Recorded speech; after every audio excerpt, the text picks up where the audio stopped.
খুব সকালেই ভোট দিলেন পশ্চিম ত্রিপুরা লোকসভা আসনের ইন্ডি জোট প্রার্থী আশিস কুমার সাহা।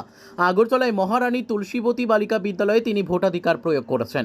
ভোট দিয়ে বেরিয়েই তিনি নির্বাচন প্রহসনে পরিণত হয়েছে বলে অভিযোগ তুলেছেন। এদিন তিনি বলেন, ভোট শুরু হতেই বিভিন্ন স্থানে ইন্ডি জোটের পোলিং এজেন্টদের বাধা দেওয়া হচ্ছে। পুলিশের সামনেই বিজেপির গুন্ডা বাহিনী ভোট প্রহসনে পরিণত করেছে। তার দাবি, সারা রাজ্য থেকেই এ ধরনের ঘটনার খবর আসছে। কংগ্রেসের তরফে ইতিমধ্যেই নির্বাচন কমিশনে বিস্তারিত তথ্য দিয়ে নালিশ জানানো হয়েছে। ভোটের নামে প্রহসন চলছে। গতকাল রাত থেকে আমার যারা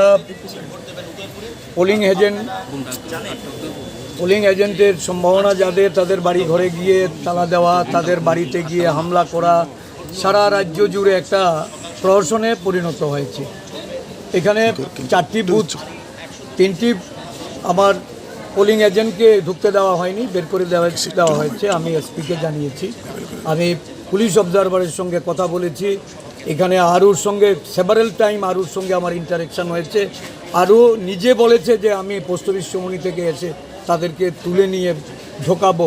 এখন অবধি আমি বসেছিলাম, আমি এই মাত্র এসেছি। 7:30টায় আমার ভোট দেওয়ার কথা।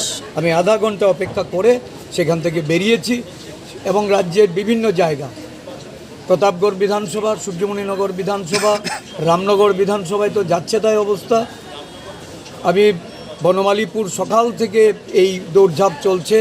বিলোনিয়া থেকে খবর পেয়েছি, সোনামুড়া, ধনপুর, সারা রাজ্য জুড়ে, উদয়পুরে আমাদের বহু জায়গা থেকে পোলিং এজেন্টদের বের করে দেওয়া হয়েছে। এখন চলছে ভোটারদের লাইন থেকে বের করে দেওয়া। একটা ভোটের নামে অরাজক পরিস্থিতি তৈরি করেছে।